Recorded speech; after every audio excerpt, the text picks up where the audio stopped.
Hello, I'm Kyle, and welcome back to Bedtime Verses with Kyle. Just a little poetry to help you get ready for bed. Tonight we're back with Thomas Randolph, and this is a piece called Upon His Picture. And it's interesting, he talks about when age hath made me what I am not now, but he died at 30. So we'll see what he thinks he would have been. When age hath made me what I am not now, and every wrinkle tells me where the plough of time hath furrowed, when an ice shall flow through every vein, and all my head wear snow, when death displays his coldness in my cheek, and I myself in my own picture seek, not finding what I am, but what I was, and doubt which to believe, this or my glass. Yet though I alter, this remains the same, as it was drawn, retains the primitive frame and first complexion. Here will still be seen blood on the cheek, and down upon the chin. Here the smooth brow will stay, the lively eye, the ruddy lip, and hair of youthful dye. Behold what frailty we in man may see, whose shadow is less given to change than he. Wisdom, wisdom. He says, even underneath it all, I will still be there. And the last he just never saw. But I suppose, dying young, then you're forever young. Do we have another one today? No, that's going to be it for today. First complexion is behold what frailty in man we may see, whose shadow is less given to change than he. Yeah, it's a good one. Very good, Thomas Randolph. Tonight we have a new poet, Sir William Davenant, 1606 to 1668. 62 years? Okay, it's not terrible. So he also lived through the Revolution. Okay, so this first one is called Obaid or Obade. This must mean something, and I'm missing a kind of bird. You know how I feel about birds. Okay. The lark now leaves his watery nest, and climbing shakes his dewy wings. He takes this window for the east, and to implore your light he sings. Awake, awake! The morn will never rise, till she can dress her beauty at your eyes. The merchant bows into the seaman's star. The ploughman from the sun his season takes, but still the lover wonders what they are, who look for day before his mistress wakes. Awake, awake! Break through your veils of lawn, then draw your curtains, and begin the dawn. Okay, Obaid is his lover, Day starts when she wakes up. Cute, okay. So here's another one called Endymion Porter and Olivia. So Endymion is a classical figure who falls in love with the moon, but I don't think that's what this is. Endymion Porter. Okay. And Olivia. So Olivia speaks first. Before we shall again behold in his diurnal race the world's great eye, we may as silent be and cold as are the shades where buried lovers lie. Now Endymion. Olivia, 'tis no fault of love to lose ourselves in death, but oh, I fear, when life and knowledge is above, restored to us, I shall not know thee there. Now she, call it not heaven, my love, where we ourselves shall see and yet each other miss.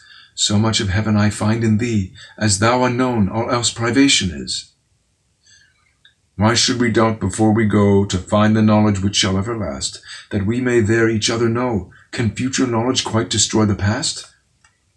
When at the bowers in the Elysian shade I first arrive, I shall examine where they dwell who love the highest virtue made, for I am sure to find Endymion there. From this vexed world, when we shall both retire, where all are lovers, and where all rejoice, I need not seek thee in the heavenly choir, for I shall know Olivia by her voice. Okay, it's like how we know each other when we're dead, because our love is eternal.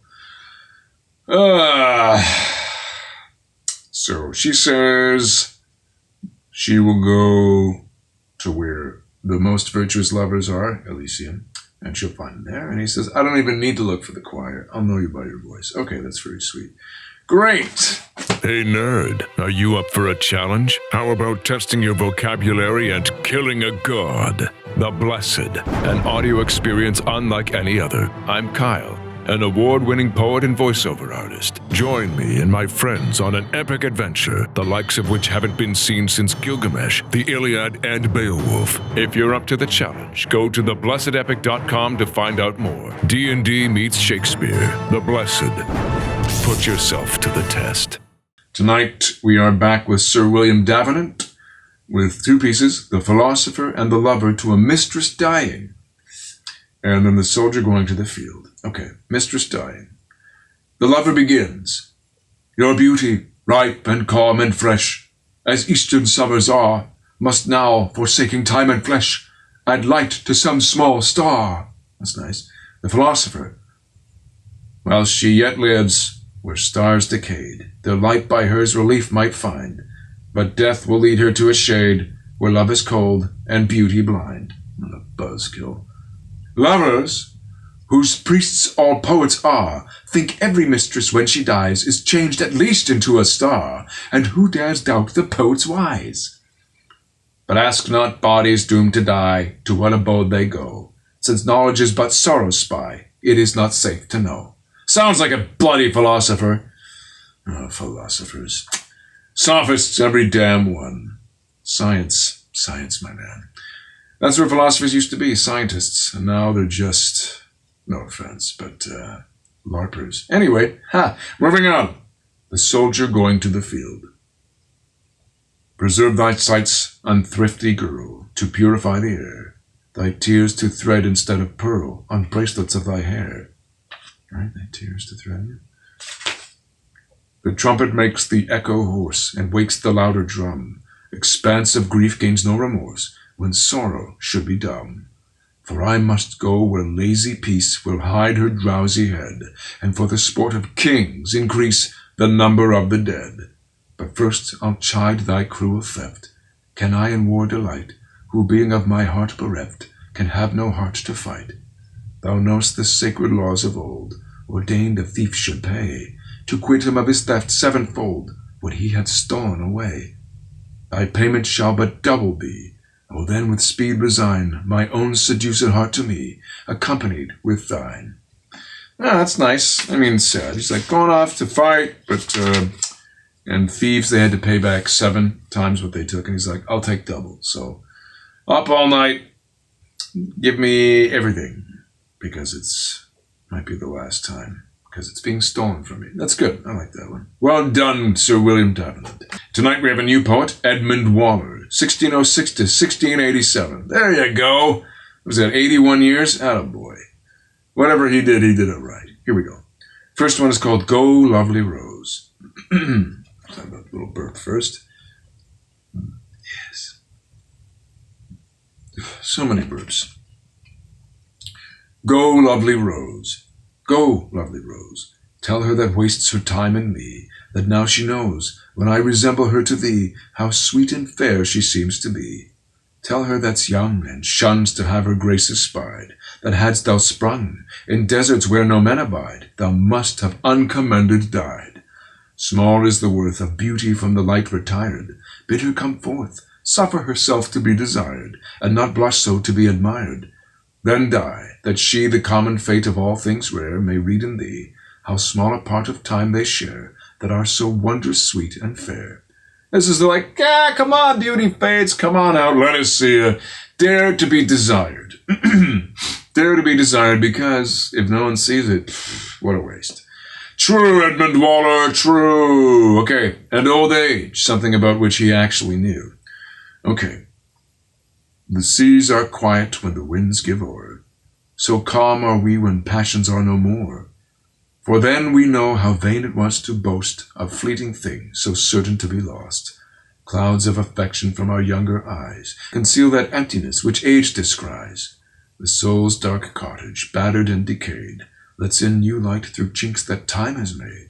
Stronger by weakness, wiser men become, as they draw near to their eternal home. Leaving the old, both worlds at once they view, that stand upon the threshold of the new. That's interesting. It makes one think. We often chide younger people or older people for being foolish or too boring or whatever. And the truth is, as we age, our priorities change. And there's many reasons for this, most of them hormonal. But let's not let science intrude on poetry here, even though there's certainly a relationship between the two. But, a Ferrari, it's like, oh, what's it having a Ferrari? But it's the flush of youth and it's the status. Now, of course, status is innate, I would say, but we can get confused by these symbols.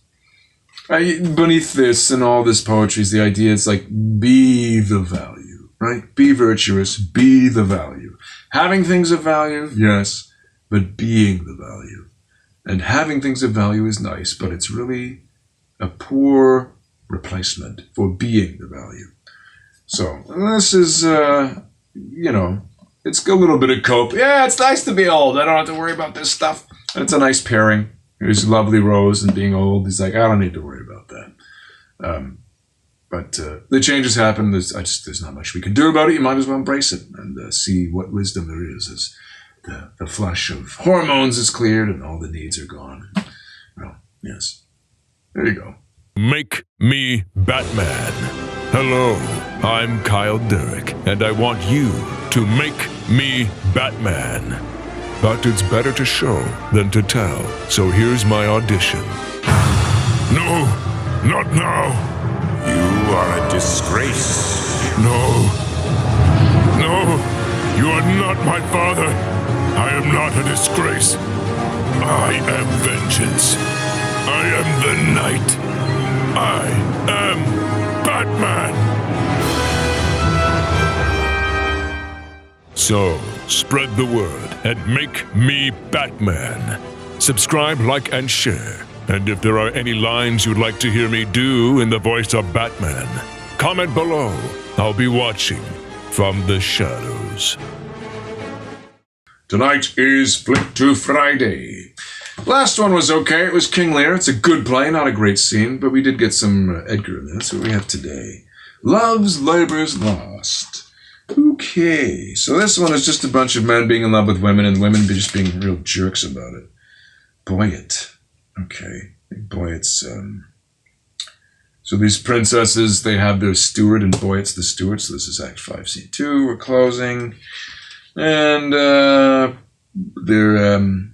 the guys have been trying to win these women, and they all think it's very hilarious, of course. And now they're like, so, Boyet, what news, Boyet? And he says, prepare, madam, prepare. Arm, wenches, arm. Encounters mounted are against your peace. Love doth approach disguised, armed in arguments. You'll be surprised. Muster your wits, stand in your own defense, or hide your heads like cowards and fly hence. So he's saying, oh no, they have a great attack plan to get ready. And the princess says, St. Dennis to St. Cupid, one are they that charge their breath against us. Say, scouts, say, having a merry old time.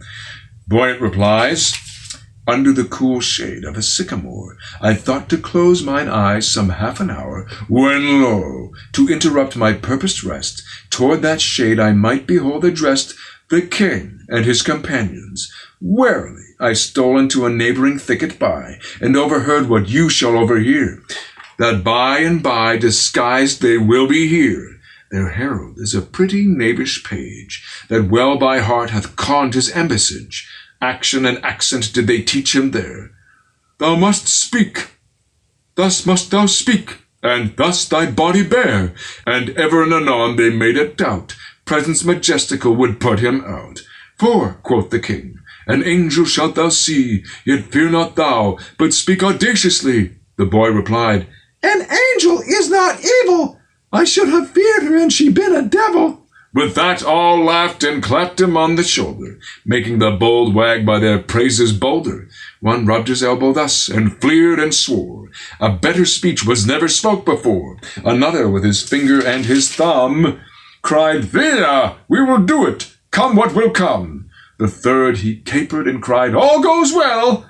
The fourth turned on the toe, and down he fell. With that they all did tumble on the ground, with such a zealous laughter so profound, that in this spleen ridiculous appears, to check their folly, passion's solemn tears. Okay, but what, come they to visit us? They do, and are applauded, They do, and are apparelled thus. like Muscovites or Russians, as I guess. Their purpose is to parley, to court and dance, and every one his love suit will advance, unto his several mistress which they'll know by favors several which they did bestow. And will they so? The gallants shall be tasked, for ladies we will be every one blah blah blah blah blah. And will they so? The gallants shall be tasked, for ladies we will every one be masked, and not a man of them shall have the grace, despite of suit, to see a lady's face. So they change their masks and their costumes. They all end up wearing the wrong ones, and there's more of that scene, and that's fun. Ha ha ha! What a great time! What a great time everybody had! What a great time! All right. Thanks again for joining me for Bedtime Verses with Kyle. You can follow me here, and please subscribe to my YouTube and my website, and there'll be new readings every weekday night at 11 p.m. Eastern Standard Time. Good night. Sleep tight.